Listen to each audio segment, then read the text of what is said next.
आजकल बाबा साहब भीमराव अंबेडकर का बहुत जिक्र चल रहा है। हर पार्टी बाबा साहेब को अपने करीब या बाबा साहेब के करीब वो खुद को बताती है या बताने की कोशिश कर रही है। और इसी बीच आज जो है ये बहुत जरूरी हो जाता है कि हम मिलकर बाबा साहेब ने जो कहा है और जिस तरीके की कथनी और करनी उनकी रही है, एक बार फिर से उनको याद करें। चाहे देश में किसी भी मुद्दे पर बात हो, कॉन्टेक्स्ट कोई भी हो सकता है, और इसीलिए आज मैं गूंज की शुरुआत उनके कथन से करना चाहूंगी। बाबा साहब ने अपनी किताब द पाकिस्तान और पार्टीशन ऑफ इंडिया में एक बात लिखी थी और मैं शब्दशः पढ़ के आपको सुना रही हूं। उन्होंने लिखा था कि आक्रमणकारियों द्वारा अपनाए गए तरीकों ने अपने पीछे अपना परिणाम छोड़ दिया है। इसका एक परिणाम हिंदुओं और मुसलमानों के बीच कड़वाहट है जो उन्होंने पैदा की है। दोनों के बीच ये कड़वाहट इतनी गहरी है कि राजनीतिक जीवन की एक सदी भी इसे शांत करने में सफल नहीं हुई है, ना ही लोगों को इसे भूलने में आसानी हुई है। चूंकि आक्रमणों के साथ साथ मंदिरों का विनाश और जबरदस्ती धर्मांतरण, संपत्ति की लूट, पुरुषों, महिलाओं और बच्चों का वध, दास्ता, अपमान करना, ये सब इसमें शामिल है। तो क्या आश्चर्य नहीं किया जाना चाहिए कि इन आक्रमणकारियों को आज की तारीख में कोई क्यों बचाने की कोशिश करेगा? उनके परिणामों को या उनकी किए गए कर्मों को कोई क्यों जस्टिफाई करने की कोशिश करेगा? और जब मैं आपसे ये बात कर रही हूं तो संभल का जिक्र करना जरूरी है, क्योंकि संभल में आज पहली मर्तबा चौकी के निर्माण की खबर आई है। यानी वहां पर अब एक चौकी बनाई जाए ताकि चौकसी की जा सके, वहां हिंदू और मुसलमान एक दूसरे के साथ मिलजुल कर रह सके, किसी तरह की कोई वैमनस्यता ना आए। लेकिन सवाल तो इसी बात को लेकर आज उठ रहा है ना कि वैमनस्यता किस बात को लेकर?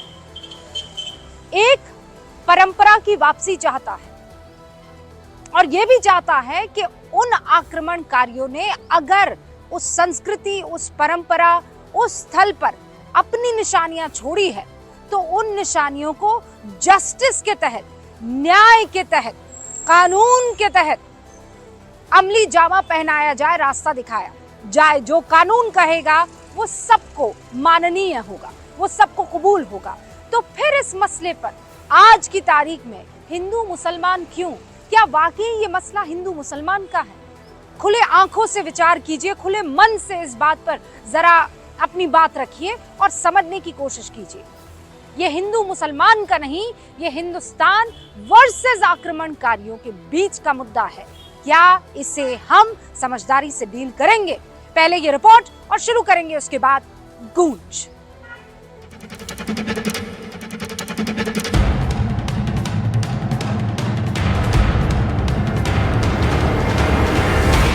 संभल से शुरू हुए मंदिर मस्जिद विवाद का अंत क्या है?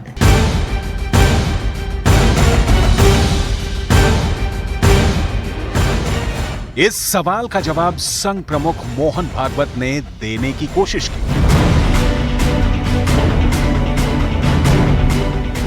लेकिन मोहन भागवत के बयान के बाद जिस तरह से हिंदू साधु संतों ने इसका विरोध शुरू कर दिया, उसके बाद फिर से यह सवाल उठने लगा है कि आखिर किन किन जगहों पर मंदिर की खोज की जाएगी। हालांकि संघ प्रमुख के बयान और हिंदू धर्म गुरुओं के तीखे तेवरों के बीच आरएसएस की मुख्य पत्रिका द ऑर्गेनाइजर में 26 दिसंबर को एक लेख छपा जिसका शीर्षक था from Somnath to Sambhal, the quest for civilisation justice, जिसका मतलब है सोमनाथ से संभल तक सभ्यता के लिए न्याय की खोज।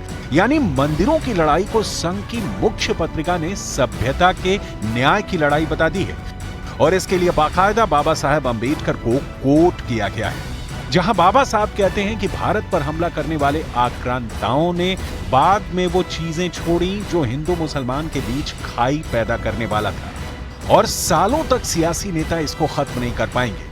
इसलिए आज सबसे बड़ा सवाल यही है कि इस तरह के विवाद का असल समाधान क्या है।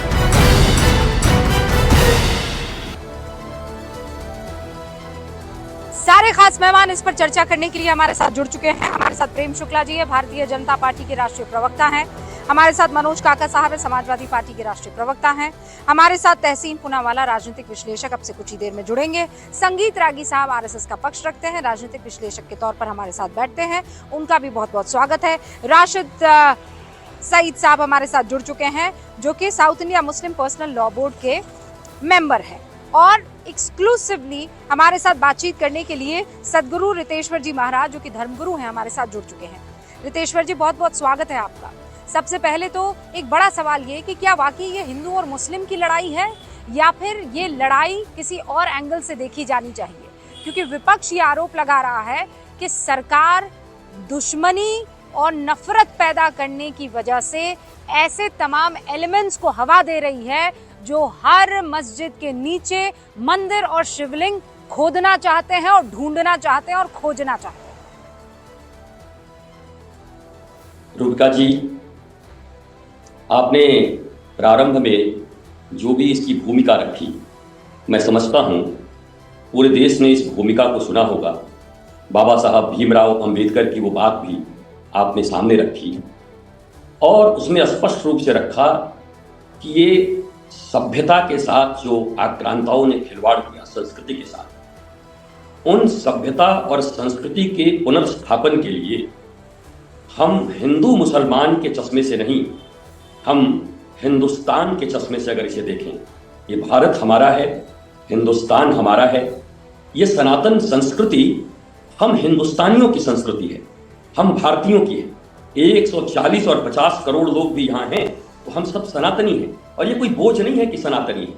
Sanatan is equal to humanity, Sanatan is equal to वसुधैव कुटुंबकम, सर्वे भवन्तु सुखिनः सर्वे सन्तु निरामया, इसकी बात करते हैं। अब ये बात हिंदू मुसलमान की कहां से हो गई? किसी देश के ऊपर में कभी कोई आक्रांता, बर्बर आक्रांताओं ने यहां पर आकर के लूटपाट किया, महिलाओं के साथ कितनी बलात्कार हुए, लोगों को मारा गया, इस सभ्यता को कलंकित किया गया, संस्कृति को मिटाने का प्रयास किया गया। हम तो 150 करोड़ एक हैं, हम सब भारतीय एक हैं, हम उन आक्रांताओं के साथ क्यों खड़े होंगे? मैं यही तो कहता हूं, और जब बैठता हूं, ठीक है मेरा आज तक सदगुरु जी, कभी ये बात तो समझ में आ गई कि आक्रांताओं के साथ कोई नहीं खड़ा रहना चाहेगा। हाँ, मैं बस आपसे एक मेरा सवाल ये है कि अब ये कहा जा रहा है कि मोहन भागवत भी कह रहे हैं कि हर मस्जिद के नीचे थोड़ी ही आप शिवलिंग ढूंढने के लिए निकल जाएंगे। इसका अंत कहाँ होगा? क्या पूरे देश में खुदाई हो जाएगी? कितने मंदिर? नहीं, मैं ये नहीं कह रहा हूँ। मैं कह रहा हूँ कि इसका आपने नाम अभी दिया कि सोमनाथ से लेकर संभल तक। मैं ये कह रहा हूँ कि पहले अयोध्या, मथुरा, काशी की वार्ता हुई कि अयोध्या, मथुरा, काशी पर 500 वर्षों तक अयोध्या पर जिरह चले। उसके बाद कानूनन रूप से अयोध्या में ये भारत की आत्मा श्री राम का वो जन्मभूमि मंदिर बन करके तैयार हो रहा है, अभी और भी बनी रहा है।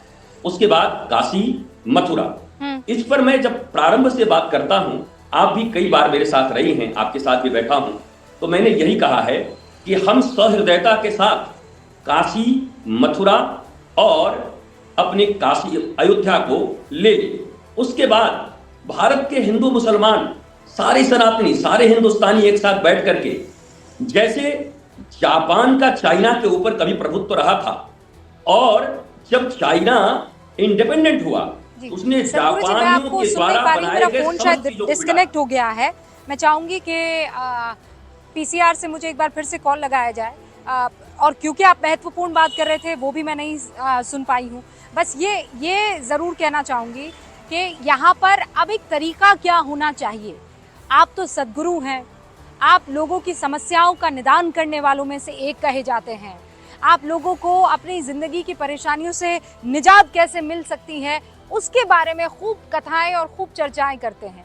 तो मुझे ये बताइए कि धर्मगुरु होने के नाते सदगुरु जी, आपका क्या इस मसले पर हल हो सकता है? क्या किया जा सकता है कि दुश्मनी भी ना हो, वैमनस्यता भी ना हो, देश की परंपरा भी बनी रहे और मुसलमानों का दिल भी ना दुखे? देखिए, दिल तो किसी का नहीं दुखना चाहिए। बाबा साहब भीमराव अंबेडकर ने कहा कि जो घटनाएं हुई वो सदियों तक भूलना बड़ा कठिन होगा। अब इसमें दिल क्यों दुखाया जाए? हमें अगर ये पता चले कि रूबिका के पैतृक घर के ऊपर आकर किसी ने हमला करके उस घर को ध्वस्त किया और बाद में अपने नाम कर लिया। रूबिका जब कानून में मजबूत हुई, देश स्वतंत्र हुआ, तो रूबिका ने अपने घर के ऊपर दावा किया और कानून ने उन्हें वो घर वापस दिया। तो इसमें तकलीफ क्यों होनी चाहिए? दूसरी बात यह है कि मैं ये चाहता हूं कि नफरती बयान बंद हो। कोई भी, चाहे कोई भी हो, राजनीतिक व्यक्ति हो, सामाजिक व्यक्ति हो, धार्मिक व्यक्ति हो, हम नफरती बयान देने के लिए इस देश में नहीं आए हैं। आपने बड़ी अच्छी बात कही कि धर्म गुरु का काम होता है, आचार्य का काम होता है लोगों को ब्लिसफुल लाइफ देना, तनाव मुक्त जीवन देना, और भारत को भी तनाव मुक्त जीवन चाहिए। हम सब बैठकर आपस में हम क्यों चले जाते हैं? अगर हम चौपाल पर बैठकर इसका निर्णय कर लें, गांव-गांव में बैठ करके निर्णय कर लें, हर गांव में हिंदू मुसलमान रहते हैं, हर गांव में क्रिश्चियन भी रहते हैं, बैठें एक साथ चर्चा करें हिंदुस्तानियों की तरह कि हिंदुस्तान के लिए क्या उचित है, कैसे 140 करोड़ की ये जनता वाली देश भारत विश्व गुरु बनकर के पूरे विश्व को मार्ग दिखा सकता है। अगर हम पॉजिटिव डायरेक्शन में चलते हैं तो निश्चित तौर पर हम सब एक काम कर सकते हैं और भारत एक हो जाए। और इसके लिए बहुत बहुत शुक्रिया कि आपने इसे हिंदू मुसलमान वाला एक रंग नहीं दिया। आपने कहा कि बैठकर बातचीत की जा सकती है। बहुत बहुत शुक्रिया। अब मैं इसी से डिबेट को आगे बढ़ा रही हूँ। सदगुरु जी बहुत बहुत शुक्रिया हमसे बातचीत करने के लिए। हमारे साथ सारे खास मेहमान जुड़ चुके हैं। मनोज काका, क्या ये संभव है गांव गांव में बैठक हो, बुजुर्ग आपस में बैठ जाए, मुसलमान भी बुजुर्ग बैठ जाए, हिंदू भी बुजुर्ग बैठ जाए और तय कर ले कि भाई मान लीजिए यहाँ पर परंपरागत तरीके से, सांस्कृतिक तरीके से आबादी बड़े तौर पर हिंदुओं की थी और वहां आक्रांताओं ने आकर मंदिर को तोड़ के मस्जिद बना ली है, तो उसका हल क्या निकल सकता है? क्या ये संभव है या फिर राजनीति के झोल में फंस जाएंगे और हिंदू मुसलमान बस यही होगा? मनोज काका। रूबिका आज हमारे देश के महान अर्थशास्त्री, उदारीकरण के जनक और भारतीय राजनीति में शालीनता और सभ्यता के प्रतीक पूर्व प्रधानमंत्री जी डॉक्टर मनमोहन सिंह जी का महाप्रयाण हुआ है। आपके माध्यम से हम समाजवादी पार्टी की तरफ से उन्हें विनम्र श्रद्धांजलि अर्पित करते हैं और ये देश का इतिहास और हम लोगों के स्मृतियों में जब तक ये धरा रहेगी तब तक वो याद रखे जाएंगे। उनको विनम्र श्रद्धांजलि। और इसके बाद आपका जो संवाद है कि लोग आपस में बैठ लें, तो बात जो गुरुजी ने कहा, गुरुजी ये बता रहे थे कि यम न ज परोवेति गणना चल उचेत साम उदार चरितानांतु वसुधैव कुटुंबकम। गुरुजी तो ये बात कर रहे थे, तो गुरुजी से ये जानना चाहेंगे हम सब देशवासी कि भाई क्या इस देश में न्यायालय और सब चीज़ों लोगों में इतनी क्षमता आ गई है, तो गुरुजी को खुद जा करके और अग्रज हो करके, चूँकि धर्म के झंडा बरदार हैं, तो उन्हें ये फैसला सुनाना चाहिए और उन्हें स्वीकार करना चाहिए। ये देश किसी भावना से ज़्यादा जरूरी है कि संविधान से चले, क्योंकि संविधान सम्मत बात अब यहाँ करने नहीं दी जाती है।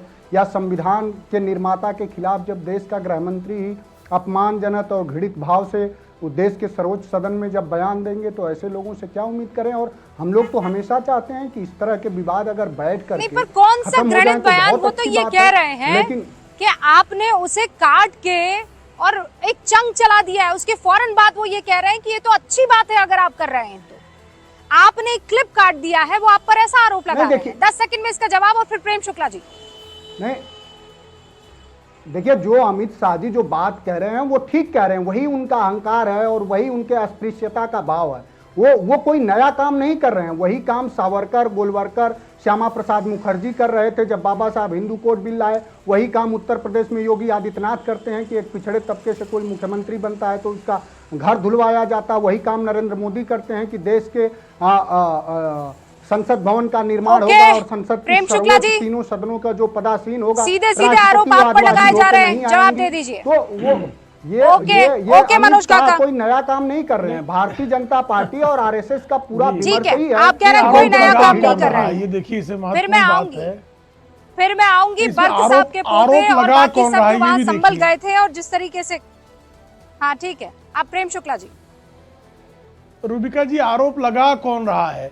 जिसको डॉक्टर बाबा साहब आम्बेडकर के नाम से इतनी चिढ़ रही हो कि आम्बेडकर नगर का नाम जिले का परिवर्तित कर दिया गया, तमाम स्थानों के नाम परिवर्तित कर दिए गए, रामपुर में जो है डॉक्टर बाबा साहब आम्बेडकर के नाम पर प्लानिटोरियम बनाया गया, उसका नाम परिवर्तित कर दिया गया। और 2003 से लेकर 2007 और 2012 से लेकर 2017 इनके शासनकाल में SC/ST एट्रोसिटी एक्ट के तहत दलितों के सर्वाधिक उत्पीड़न का रिकॉर्ड कायम हुआ। सुश्री मायावती जो इस प्रदेश की, उत्तर प्रदेश की प्रथम दलित मुख्यमंत्री बनी, किस तरह से उनका चीरहरण किया गया समाजवादी के गुंडों के हाथों। डॉक्टर बाबा साहब आम्बेडकर को सच्ची श्रद्धांजलि तो यही थी इनके दृष्टि में। तो अब इनके बारे में, इन पर क्या बातें की जाए, आज मुद्दे की बात करते हैं। और ये रोज यही तोता रटन, तो इनके पास एक टिप्पणी याद करें, इनके सपा के प्रवक्ताओं ने सबने एक एक टिप्पणी याद रखी है। आप किसी डिबेट में बुलाइए, अगर उस टिप्पणी के बाहर आप कभी भी आप रिवाइज करके, रिवाइंड करके इनकी टिप्पणियों को देख लीजिए, उन 10 वाक्यों के अलावा कोई नई बात कहते हो तो बताइएगा, तो उसका जवाब भी दिया जाए। अब आज के मुद्दे की बात की जाए, जैसे सदगुरु रितेश्वर जी महाराज जी ने अभी एक बहुत अच्छा प्रस्ताव रखा कि गांव-गांव के स्तर पर जो है हिंदू मुस्लिम बुजुर्गों को जमा होना चाहिए और इन विषयों के समाधान के संदर्भ में चर्चा करनी चाहिए।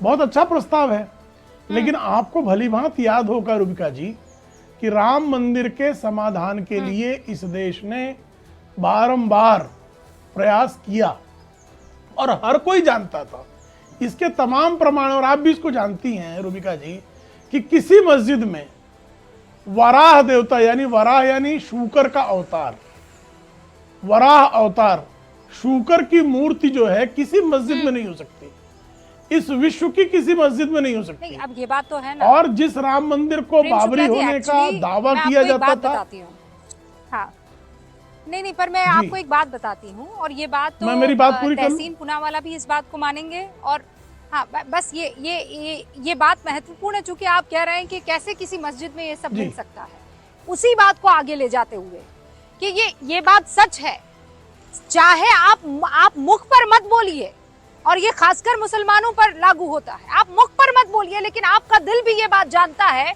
कि वहां कभी मस्जिद हुआ करती होगी, मंदिर हुआ करता होगा, और वहां पर आक्रांता आए अपना रसूख जमाने के लिए, क्योंकि वहां पर खूब चढ़ावा चढ़ता था, वहां के धन पर काबू पाने के लिए उन्होंने कब्जा जमाया होगा। लेकिन आज क्या तहसीन पूनावाला हमारे बुजुर्गों को मिल बैठकर ये नहीं बता देना चाहिए और कह देना चाहिए कि नहीं, आपके साथ हिस्ट्री ने खराब बर्ताव किया, आक्रांताओं ने आपको जख्म दिए हैं और चलिए उसकी भरपाई करें? या फिर आज ये नाक की लड़ाई बना देंगे और कहेंगे नहीं, ये आक्रांताओं वाली मस्जिद तो मेरे अल्लाह वाली मस्जिद है, हम नहीं छोड़ेंगे, आपके भगवान नीचे दब गए तो हम क्या करें?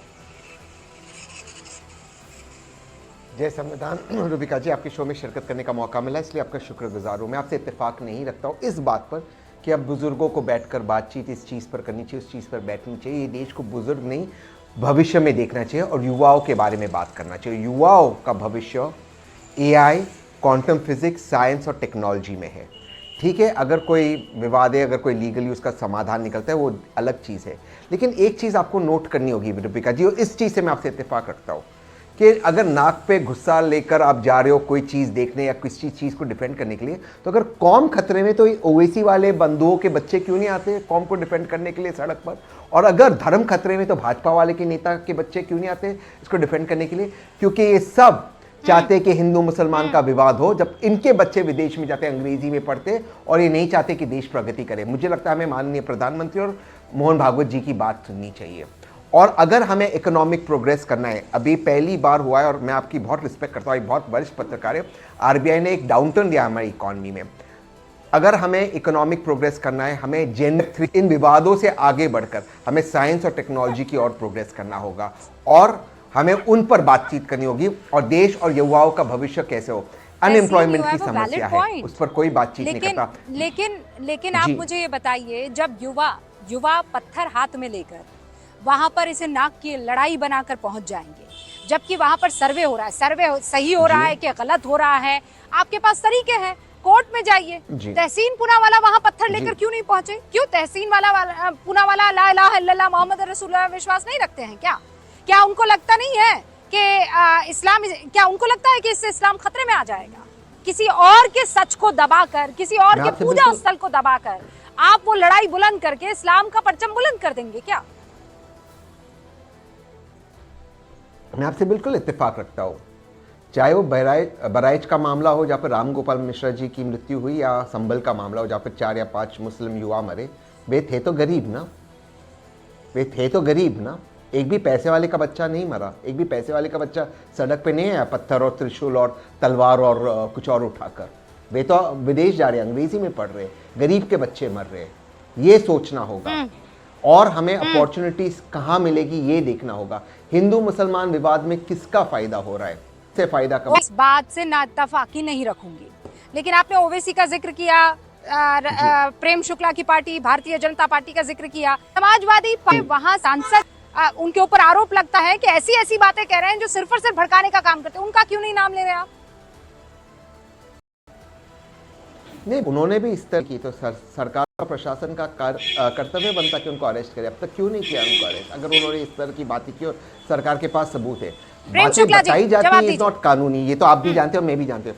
अगर है तो सरकार ने, वहां पे योगी आदित्यनाथ जी की सरकार है, इसलिए मैं कह रहा हूँ पोलराइजेशन में किसका फायदा हो रहा है। मैं बड़े सम्मान से एक लास्ट लाइन कहूंगा, माननीय सांसद के परिवार से भी कोई नहीं था वहां पर, थे तो गरीब ही ना। नहीं, पर यहाँ पर सिर्फ डू नॉट यूज, नहीं सिर्फ ध्रुवीकरण नहीं ना, तुष्टीकरण और ध्रुवीकरण दोनों आते हैं पिक्चर में। प्रॉब्लम ये होती है कि आप सिलेक्टिव हो जाते हैं, आप पोलराइजेशन को तो देखते हैं लेकिन तुष्टीकरण को देखना भूल जाते हैं। प्रेम शुक्ला, 20 सेकंड, और उसके बाद कर रहे संगीत रागी, ओके संगीत रागी, और उसके बाद राशिद साहब।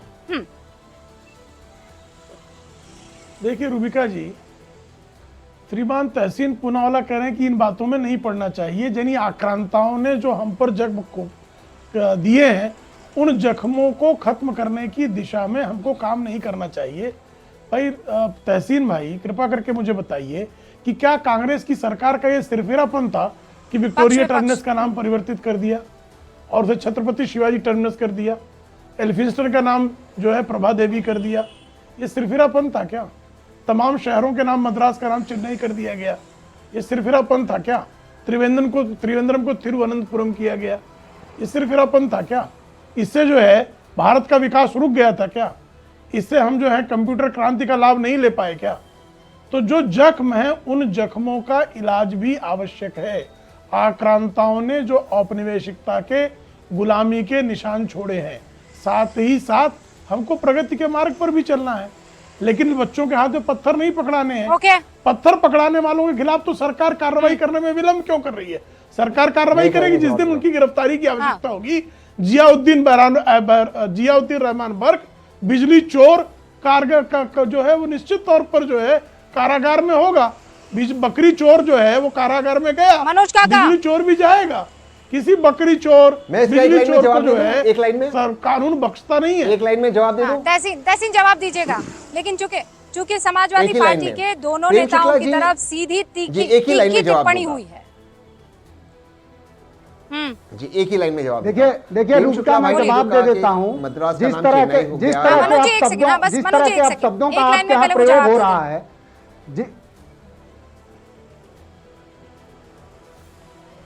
मैं कह दूं कोई उसके बाद मनोज भाई एक ही लाइन कह दूं।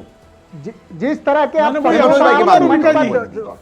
हो रहा है, बड़े चोर और सबसे बड़े पंडित है ना, जो पोंगा पंडित हैं, जिनके पास शब्दों का अभाव होता है, सबसे बड़े चोर है वो मालिशमैन है। चिन्मयानंद की तरह अपना आदर्श मानते हैं। पिछड़ों के बच्चों के साथ व्यभिचार करने वाले ये व्यभिचारी, इसका भैंस का पिछड़ा धोना शुरू, पंडिताई शुरू करोगे, यहाँ पोंगा पंडित करोगे, पोंगा पंडित इसकी अहिराई देख, इसकी अहिराई देखो, इसकी भैंस का पिछड़ा धोने की प्रक्रिया। जातिवादी टिप्पणी नहीं चलेगी यहाँ पर। सुनिए, जातिवादी टिप्पणी हो रही है। आप दोनों को रोकना चाहूंगी। ये क्या मतलब है? नहीं, एक सेकेंड मनोज काका, क्या मतलब है? पोंगा पंडित का क्या मतलब है? उन्होंने क्या किसी मौलवी या मौलाना को गाली दी है? मुझे ये बताइए। नहीं मनोज काका, पहले आप मेरे सवाल का जवाब दीजिए। अरे बाबा साहिब की बात कीजिएगा, पहले ये बताइए। नहीं, क्या मतलब है पोंगा पंडित का? क्या मतलब है पोंगा पंडित का? आपको माफी मांगनी चाहिए। आपकी इतनी हिम्मत है कि आप किसी मौलाना के लिए ऐसी बात कर पाए? आप कह पाएंगे किसी मौलाना को पाखंडी? आप कह पाएंगे किसी मौलाना को पाखंडी? उन्होंने किसी भी धर्मगुरु को, किसी भी जाति को लेकर बदतमीजी मत कीजिए मनोज काका, बदतमीजी मत कीजिए, अपनी हैसियत में रहिए, अपनी जुबान काबू में रखिए। आप समझे? आप दलाली करते होंगे आप। खबरदार जो मेरी इंटेग्रिटी पर सवाल उठाया है, आपको शर्म आनी चाहिए। कभी किसी पंडित को कुछ कह देते हैं, कभी किसी महिला की आबरू के साथ आप कुछ भी आपकी मर्जी में आएगा, सिर्फ ये 2-4 लाइक्स और रीट्वीट के लिए। शर्म कीजिए आप, शर्म। यहाँ सीधे सादी बात चल रही है, किस बात को लेकर आपको आपत्ति हो गई और हुई है तो आप माफी मांगिए। इसका मतलब ये थोड़ी है कि आप गुंडाई पर उतर आएंगे। मनोज काका, मैं अलाउ नहीं करूंगी ये काम, किसी कीमत पर नहीं करूंगी। तमीज से बहस चल रही है, तमीज से बहस चल रही है। क्या आप बदतमीजी करेंगे और मैं आपकी आवाज चलाऊंगी? बिल्कुल नहीं करूंगी। आप बदतमीजी नहीं करेंगे, आप बदतमीजी नहीं करेंगे मनोज काका। खबरदार, मैं आप पर डेफेमेशन केस ठोकूंगी, याद रखिएगा। क्या मतलब है दलाली का? आप मुझे प्रूव करके बताइए, आप प्रूव करके बताइए, आप प्रूव करके बताइए, आप प्रूव करके बताइए, प्रूव करके बताइए आपने मुझ पर जो आरोप लगाए हैं। आपको वास्ता है, आपको अपने पिता का वास्ता है, आपको अपनी माँ का वास्ता है, आपको अपने बच्चों का वास्ता है, आपको अपनी पत्नी का वास्ता है। आप प्रूव करके बताइए कि रुबिका लियाकत दलाल है। आप प्रूव करके बताइए कि रुबिका लियाकत दलाल है, बेशरम आदमी। प्रूव करके बताइए आप मुझे प्रूव करके बताइए। बेशर्मी की हद है। आप मुझे पर्सनली ये बात जानते हैं, सिर्फ अपने ओछे गंदे लाइक्स और ट्वीट्स के लिए आप इस तरीके से मेरे ऊपर आरोप लगा रहे हैं। मैं आपको माफ नहीं करूंगी, किसी कीमत पर नहीं करूंगी। क्या धार्मिक उन्माद आप बुला रहे हैं? पोंगा पंडित, धार्मिक उन्माद आप फैला रहे हैं। रुकिए आप, देहावसान हुआ है और इनकी डिबेट। हाँ तो फिर आप बात कीजिए ना। डिबेट, आपको किस बात पर आग लग गई है? प्रॉब्लम इसी बात को लेकर आती है। तहसीनपुरा वाला सीधा कह देते दलाल है, सीधा कह देते बिके हुए हैं, सीधा कह देते हैं कि ये करते हैं। आरोप किसी चीज का लगाते हैं तो प्रूफ होना चाहिए। मैं चैलेंज कर रही हूँ, प्रूफ करके दिखाओ। मनोज काका, चैलेंज है रुबिका लियाकत का, प्रूफ करके बताओ। बस शब्दों को फेंकते रहते हैं। मर्यादा नाम की कोई चीज नहीं है, बदतमीजी की कोई हद होती है। पूरा देश प्रूफ कर, मैं कह रही हूँ प्रूफ करो, वरना राजनीति छोड़ देना मनोज काका, राजनीति छोड़ देना मनोज काका। अगर प्रूफ कर दो तो राजनीति ना प्रूफ ना कर सको तो राजनीति छोड़ देना। छोटी बात नहीं कर रही हूँ मैं, छोटी बात नहीं कर रही हूँ। जानते हो आप पर्सनली मुझे बदतमीजी आप किस तरह की पत्रकारिता करवाते थे मैं जानती हूँ। मुझे याद मत दिलाइए, आपके पत्रकारिता का दौर याद दिला दूंगी मैं। आप संगीत रागी जी, बिल्कुल बात नहीं करूंगी। बेशर्म है आप एक नंबर के, बेशर्म है आप एक नंबर के। मैं बता रही हूँ आपको शर्म नाम की चीज नहीं है। मुझे आप लपेट रहे हैं, कीजिए ना प्रेम शुक्ला से बात। मुझे क्यों लपेट रहे हैं? आदत होगी आप सबको, एंकर को लपेटेंगे, किसी तरह का महिला सम्मान नहीं करेंगे। आपसे ये चीज मैंने बिल्कुल भी उम्मीद नहीं की थी, लेकिन आपको लगता है कि आप मुझे परेशान करेंगे और मैं सर झुका के सुन लूंगी, ही हाँ करूंगी। No sir, not possible. Sangeet Ragi ji, यही प्रॉब्लम है। Do not teach me my profession, you learn the integrity and honesty first. मुझे मत सिखाना किसी तरह की कोई ना, मुझे मत सिखाना ये ऑनेस्टी। अब सीधा रागी जी पर जाऊंगी मैं। रागी जी, प्रूफ कीजिए ना, किसी चीज की भी कोई सीमा होती है, कोई भी शब्द का इस्तेमाल कर लेंगे आप। रुबिका बहुत दुर्भाग्य है। हम विचारों पर बहस नहीं करते हैं, हम व्यक्ति पर टिप्पणी करना शुरू कर देते हैं। और मैं कई बार ऐसी बदतमीजियों का मुझे भी आक्रामक होकर के जवाब देना पड़ता है। किसी के बाप की कृपा से मैं यहाँ पर प्रोफेसर नहीं हूँ, बट फिर भी लोग कहता है कैसे प्रोफेसर हो, कैसे प्रोफेसर हो। जितने उसके बाप दादे पढ़े नहीं होंगे उतने ज़्यादा मैं प्रोडक्शन किया हूँ, किताबें लिख चुका हूँ। बट फिर भी ऐसे लोगों से, आवारा लोगों से इस प्रकार की बातें आती है, बड़ा दुर्भाग्यपूर्ण है। हम विचारों की बात आप भी तो वही काम कर रहे हैं ना, दूसरी बात, मर्यादा तोड़ रहे हैं ना। नहीं, क्यों पर्सनल अटैक आप कर रहे हैं? मैं इसलिए कह रहा हूँ कि मुझे सुनना पड़ा है रुबिका, इसलिए मैं ये कह रहा हूँ, मैं किसी का नाम नहीं ले रहा हूँ। दूसरी बात, देखिए, जब सामाजिक न्याय की बात होती है तो उसके लिए कहा जाता है कि एक समाज जो है वो सदियों तक प्रताड़ित रहा है और उसी का जस्टिफिकेशन ये दिया जाता है कि सामाजिक न्याय होना चाहिए। तो जब एक समाज के साथ सिविलाइजेशनल इनजस्टिस होना चाहिए, जैसा कि प्रफुल्ल केतकर ने कहा कि भाई ये सब कोई जानता है 40,000 मंदिरों को तो तोड़ करके वहां पर मस्जिदें खड़ी की गई हैं, इसके बारे में तो प्रमाण है, लेकिन हिंदू समाज ने मात्र 3 मंदिरों को और संतों ने मांगा संगीत था। रागी जी, मोहन भागवत जो कह रहे हैं वो आपकी लाइंस तो मैच नहीं कर रहा है।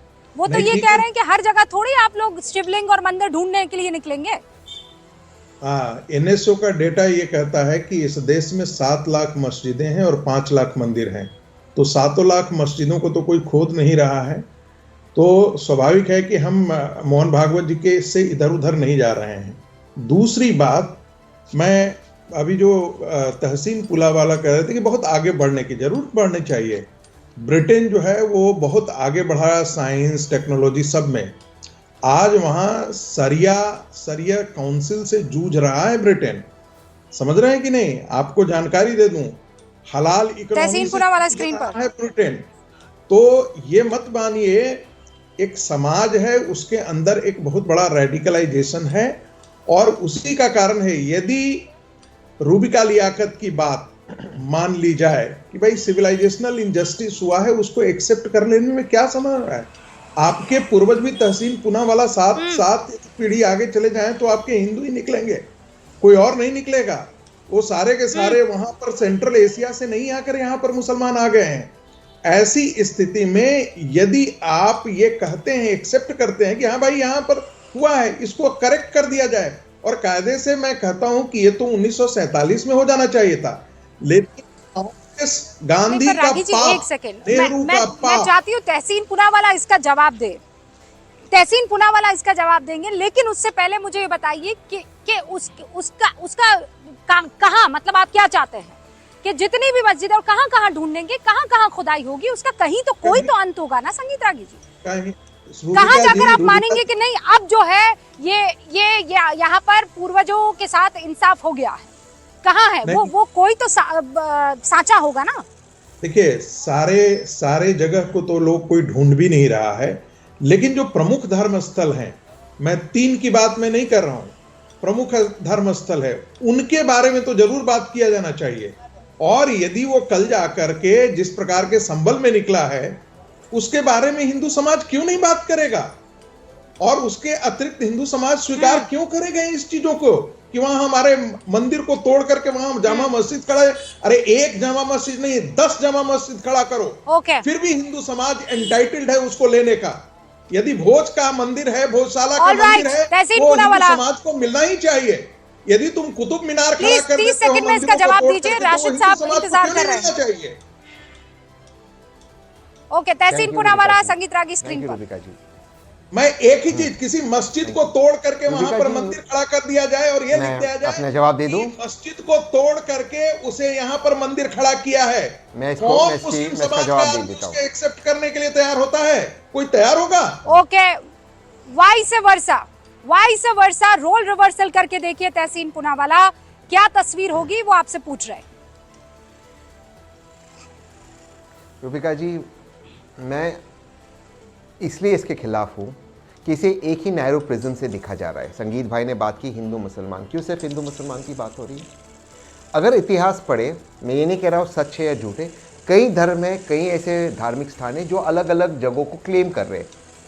इसलिए पार्लियामेंट ने अपने विजडम में एक एक्ट बनाया, POW एक्ट 1992, जिसके तहत उन्होंने कहा 15 अगस्त 1947 जो जैसा था वैसा है, वो कट ऑफ डेट है, और उसके बाद राम मंदिर को छोड़कर और कोई जगह पर विवाद नहीं होगा और देश आगे बढ़ेगा। अगर अब आप चाहते हो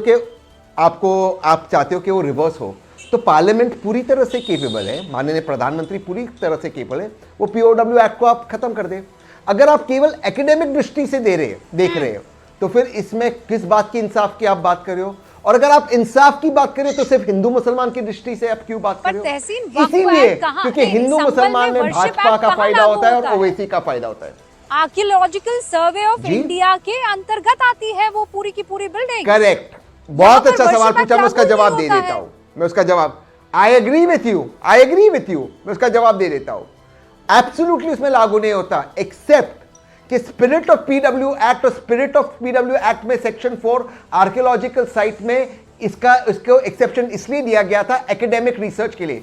अगर आप चाहते हो अब वो कन्वर्जन हो जाए, मुझे इसमें कोई डिफिकल्टी नहीं है, प्लीज कीजिए, मैं तो कहता हूं कीजिए। फिर कहां रोकोगे, किधर रोकोगे? आपका सवाल बिल्कुल वाजिब था। एक जगह पर रोकोगे, कौन से ऐतिहासिक जगहों पर रोकोगे?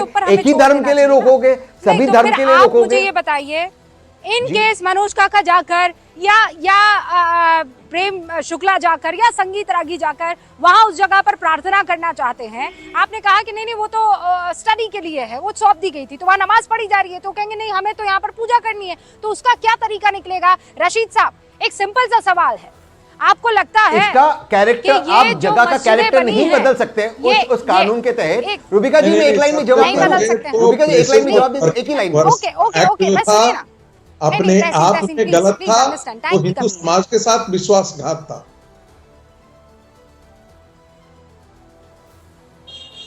आप एक जगह का कैरेक्टर नहीं बदल सकते।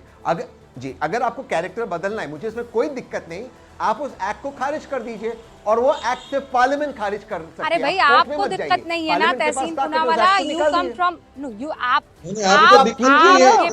वर्तमान सरकार आपके पास दिमाग है, सब कुछ है, लेकिन बड़े लेवल पर राजनीतिक तौर पर खेला जा रहा है ना पूरा खेल। रशीद साहब ये बताइए, उस जगह पर नमाज जायज है, हाँ कि ना?